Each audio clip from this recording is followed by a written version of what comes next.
Hello, this is Zahir Alam. Welcome you all on Frankly Speaking. My guest today is Mr. Dereje Ordofa. He is the president of SOS Children's Villages International. He has been president since June 2021. He is the fourth president in the 70-plus year history of SOS Children's Villages. He is committed to humanitarian service, human development, and lasting peace. Prior joining to SOS Children's Villages International, Mr. Dereje Ordofa, an Ethiopian national, served as Deputy Executive Director of UNFPA. He also worked for Oxfam, Save the Children, and many other organizations. We welcome him on Frankly Speaking. Welcome, Mr. Dereje Ordofa. Thank you for having me. Yeah, it's a pleasure. It's our pleasure too. As this is your first visit to Bangladesh, at the very beginning, we'd love to know how the SOS operation is moving on, and something share related with the Bangladesh situation about the SOS Children's Village. SOS Children's Villages is an organization committed to child protection and care worldwide. It started with a humble initiative by its founder, Dr. Herman Miner, back in 1949, post the Second World War.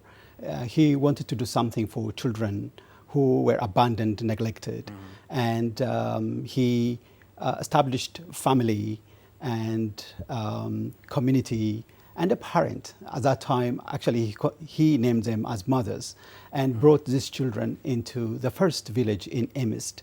And after some 5 years to 10 years, he worked in Austria, reaching out to these children. And then he decided to build a network and reach out to other countries. And he expanded the program to Italy and Germany and France. And that humble beginning today is spread out across 138 countries, across all regions in the world, in the continents, in Latin America, Africa, Asia, Middle East, and Eastern Europe, and beyond. There are a lot of also chapters in Europe today. And as part of that movement, he came also to Bangladesh back in 1972. This is just 1 year after the liberation and the independence of Bangladesh. And for the last 51 years, SOS has been reaching out to children who lost parental care or at risk of losing parental care, and worked with the government primarily, but with communities and other non-governmental organizations to reach out to more children. It's established programs in 6 regions of the 8 in Bangladesh, and not only villages, but also expanded into strengthening families and launching innovative programs like kinship. And it has been thriving, and this is also combined with Bangladesh's own development over the last half a century. Combined with that, there is a lot of achievement to talk about. So this is an organization which is solely dedicated for the children without parental care and at the risk of losing parental care. It is primarily focused on that target group of children who have already lost parental care or at risk of losing it. Sometimes children will not actually stay with their biological families because of the circumstances in the family. And sometimes they actually lose their parents, one or both of them. And they are at risk because of several factors. It could be mental health problem, it could be violence at home, it could be chronic poverty and death and other factors. It doesn't necessarily all they are orphan. Not necessarily they are orphans. Sometimes simply the condition is not favorable for them. It's not in the best interest of the children to stay in the family. And this decision would happen through legal processes, and it could be a court that decides. And if they have to be taken from their biological families, and then we need to decide what kind of care they need. Is it a transitional care? It's a long-term care? Is it a kinship care? Or working with the family to improve the condition and therefore the children reintegrate back to the family. So there are multifaceted, and the needs of the children are really varied. varied based on the child, varied because of the community, and sometimes also the circumstances in the country. In the places where there are, for example, armed conflict, children are forced to leave, their parents, or they move with their parents. And when there is, climate crisis and there is drought and flood and families lose their livelihood, and this makes children vulnerable and families vulnerable. That is where we come in to assist those families together with other stakeholders. So it covers children's in the conflict region, or children's who have experienced the violation, some kind of torture. Do you look after those children? Yeah, orphaned and abandoned, neglected, and also who are affected by armed conflict and crisis. Today there are a lot of armed, conflicts. The conflict between Russia and Ukraine, for example, displaced millions of children within the country, but also forces them to be refugees out of the country. This is happening in Africa. It is happening in some parts of, Latin America as well. So the vulnerability to child survival are many.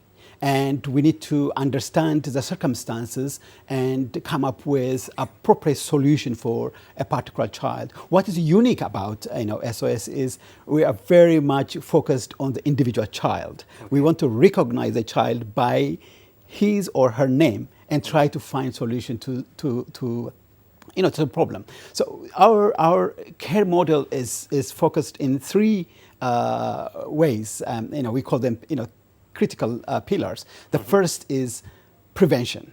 Okay. The best solution for children to grow up is to be in the family with biological families or kinship or in that context. And we do everything possible for the family to preserve, and the separation is avoided between family and a child.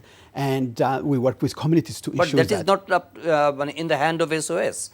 But how do you prevent that kind of situation, which is not, you are not taking We need care? to see the underlying reasons for family breakdown. Okay. Oh, okay. And it could be poverty. In that case, we need to support the family to improve its livelihood. Okay. Generate more income. It could be improving the status of women in the family who are, the primary parent or a caregiver, or it could be even the father. So we need to see how we can support the family so that it would tackle the problem that actually made the family break. And so we work with the community. We don't do it alone, and we work with government too. Mr. Zofa, you were sharing the unique models of service you are providing from SOS Children's Intervention. What are the two other unique models which are you So the first is prevention. The second is protection. So if a child end up, alone, that is where we need to really step in and protect the child to make sure that the child gets a safe place and dignified, and also find a nurturing environment, which means education, health, and nutrition. All these things are very important, but also importantly, it needs a responsible guardian or care giver. There are practitioners in that area. There are also professionals. We make those people available so that the child gets a reliable, a trustworthy relationship to get guidance, also get those safety and dignity. So that is an important pillar for us. The third is we cannot reach out to all children who are affected by a family breakdown. Absolutely. In that case, we need to really talk about how to improve the needs and defend the rights of these children. Advocacy becomes the most important pillar, and we engage on improving. There is a third one. The third one. Advocacy is the third one. We work to get many stakeholders to improve the policies and the practices, and also improving extra investment for social protection, and also making sure that the legal framework is taking care of children who are at risk of losing parental care or they have already lost parental care. How successful you are in ensuring in that context, like advocacy? Because we have globally lot of international instruments to protect the children. Those are vulnerable, those are, I mean, their rights are being neglected, they're abused, or some are abandoned. How the international instruments like UN resolution or the UN charter has been, how it was implemented in the context of global situation? Yeah, What in is the it? global context, we bring in not only our own credibility and our own voice. We bring the voices of children and the voice of young people to speak about their life and how the policies and legal framework should be improved. Of course, one of the most important legal framework and resolution is the Sustainable Development Goals 2030 to tackle poverty in the world, improve education, health, water, many things that children need. But importantly, the United Nations Convention on the Rights of the Child is an important instrument which is signed up by the government of Bangladesh, and there are legal frameworks which are aligned to this instrument. The third is the UN guidelines for alternative care, which also recognizes when children lose parental care as last resort, the alternative care becomes the option. Family-like care, foster care, adoption, kinship, all these things are part of the package to make sure that the children are taken care of. So in this process, SOS have played very, very important role in sharpening these legal frameworks and resolutions, and continue to advocate by bringing again studies and our own experiences, but also importantly uplifting the voices of children and young people. And tell us something about the challenges they are facing, especially the experience, the children or the young which you are taking care during the pandemic situation. There is a huge difficult time from the 2020 to 2023. So how did you face the situation? Tremendous challenge. COVID-19 made children more vulnerable, even if they are under parental care or other forms of care, because they were locked down and they didn't know what happened. They don't play outside anymore. They are not going to school, and the system did not reconfigure itself to really give virtual studies, and it was a very, very difficult time. But we stepped up to the challenge. And we created the digital, speeded up the digital village, which we have already started before COVID, and making sure that every household, every program areas have the computer and the internet access so that they will be able to use them. But also we stepped up our effort in terms of improving sanitation and hygiene and how to protect themselves from the virus, and also released more resources to not only to support the efforts of every program places, but also the communities within which we actually operate. We put in 50 million euro worldwide, where any action or projects for preventing from the spread of the virus, we made them available. There are good stories in the midst of such a crisis. A good story is the families came together and they were using the time of the lockdown to read and study, bond, learn new lessons, dance, cooking, even teaching their own caregivers. And also we stepped up a lot in terms of psychological first aid. This is an investment we put in to improve the mental health of children and young people, but also the mental health of the care practitioners, care professionals. So overall, it affected children, but importantly also affected young people who were aspiring to transit from being in the care to independent or self-reliant life, and that was paused. Their education was interrupted. If they are in the universities, their aspiration to secure jobs was interrupted. But we stepped up again to make sure that they learn new languages and new skills, and so that they would be able to either start business or continue their education. So you have also planned to support them in their career building or employment areas? Yeah, even before COVID, we had programmed how to really make the transition from care to independent life smooth. Importantly, we launched a program called Youth Can, which is training, mentorship, and practicing work. and we work with a number of corporates, such as DHL, for example, and we have such program here in Bangladesh, and we stepped up that effort. So the investment into training, skill enhancement, and mentorship and accompaniment increased. So there are a lot of efforts to really improve young people's ability to get their financial independence, but also get the life skill and professional skill, either to be employed or start their own businesses. Does it continue for lifelong? I mean, the partnership, the children you're working for or working with, do they have relations or connections for rest of their life when they are get out of your village support?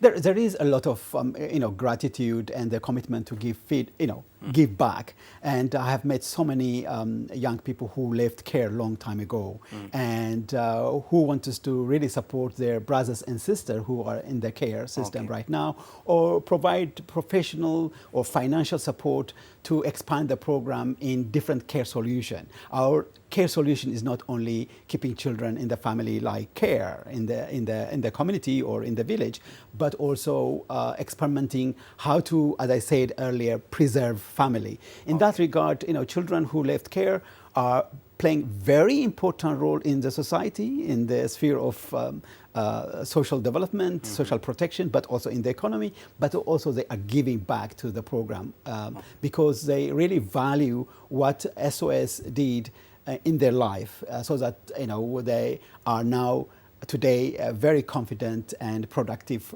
part of the society. Mr. Udofa, tell us something about the operations in Bangladesh, especially. How impressed you are seeing the activities or the successes they have or the challenges they are facing? In Bangladesh, I think there is an incredible story of children who were vulnerable at one point in their life, families who were affected by floods or any crisis, gotten support and improved their livelihood and their well-being, and received different kinds of training, for example, positive and responsible parenthood, so that their families are reconstructed. So there are so many young people today who are in business, in sport, in art. And today when I arrived, I met one of the young person who left a while ago. In medical profession, in engineering profession. Yeah, in a profession. She greeted me, and she is now leading her life. And she has a job, and she has a future, and not only supporting herself, she is contributing in the economy and in the society. So there are a lot of stories. Our program have expanded, and this is supported by also progress in Bangladesh.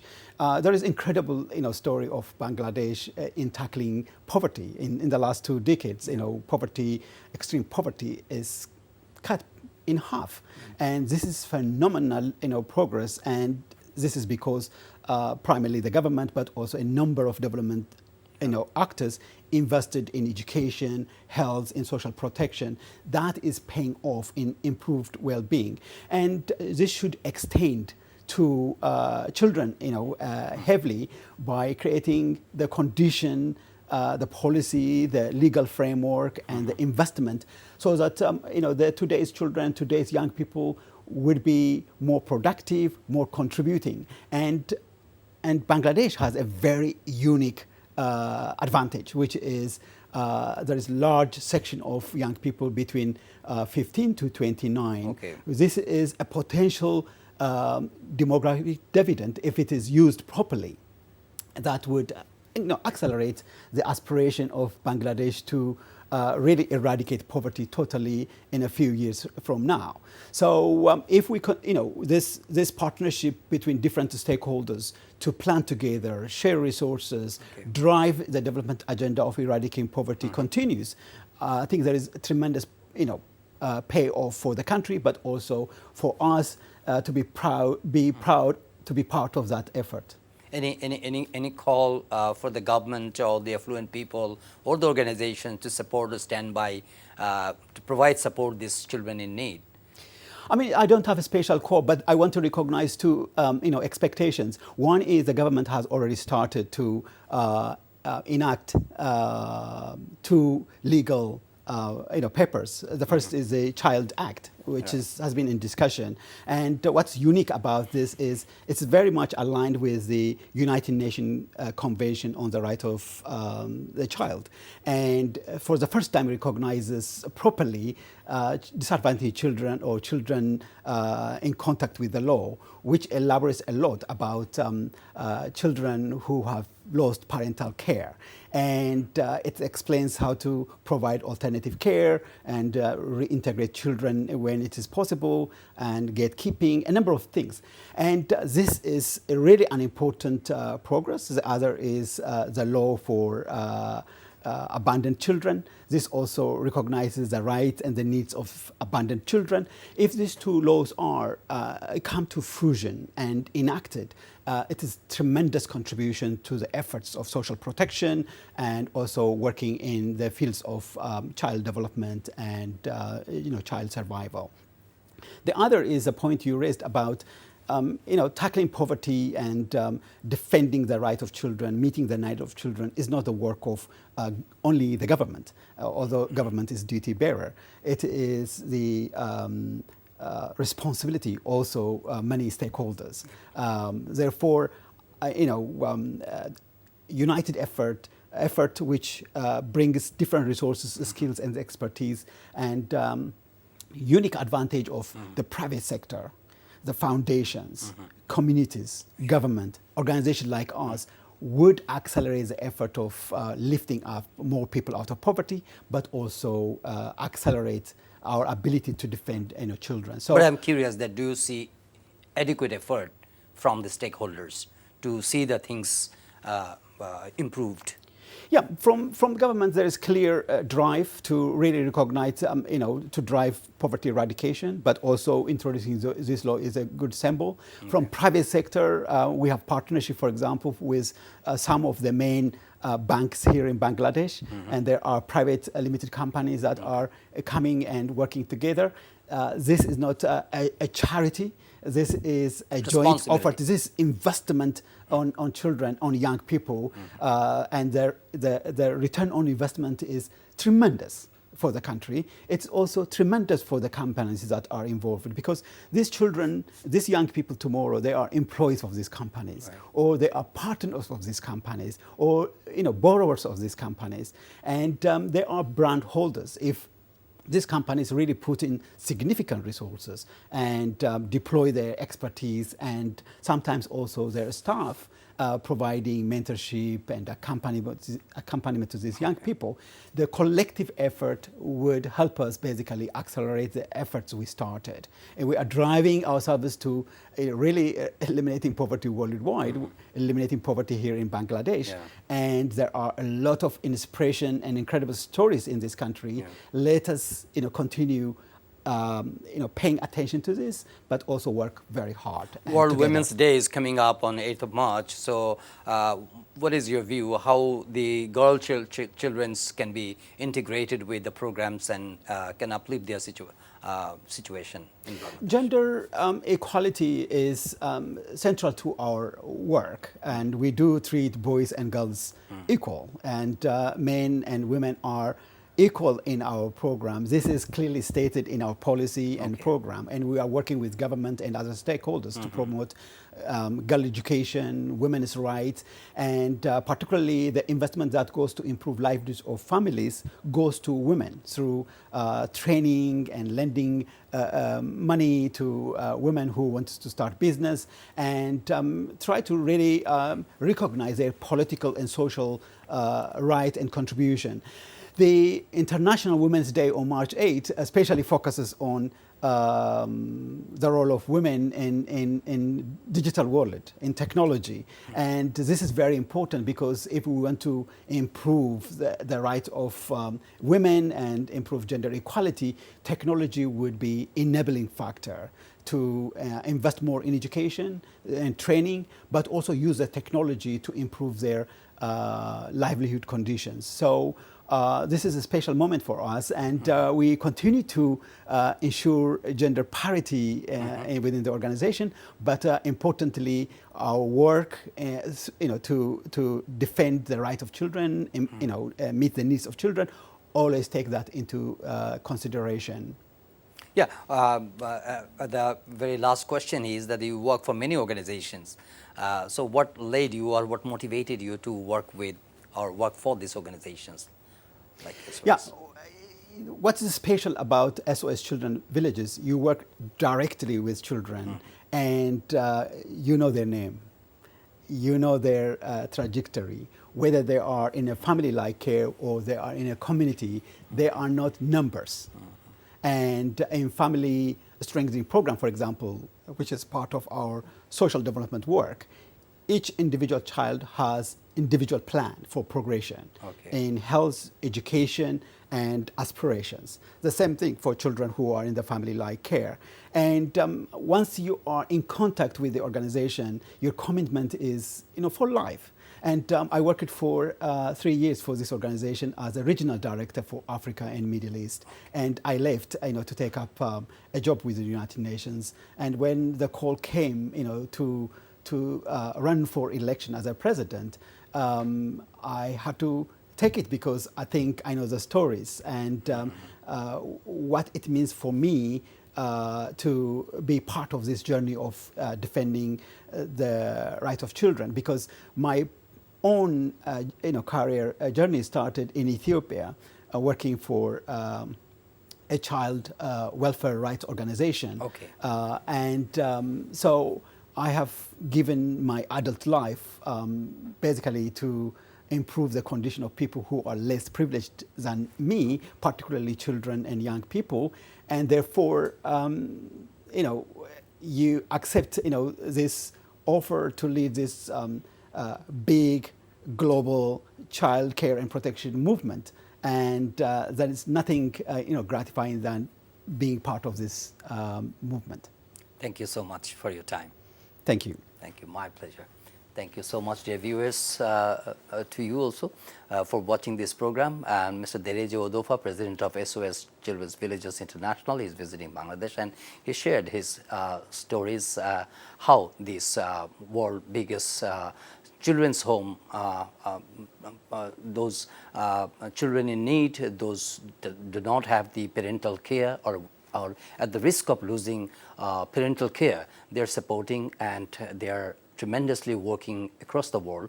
And also they shared the success stories of Bangladesh, where SOS villages are providing support to the children in need. We thank you indeed for watching this show. We invite you to watch our next episode. Until then, do take care. And you can watch this program on our website, www.ntvd.com. Apart from that, you can also watch our programs on YouTube and our verified Facebook pages. Thank you so much for watching.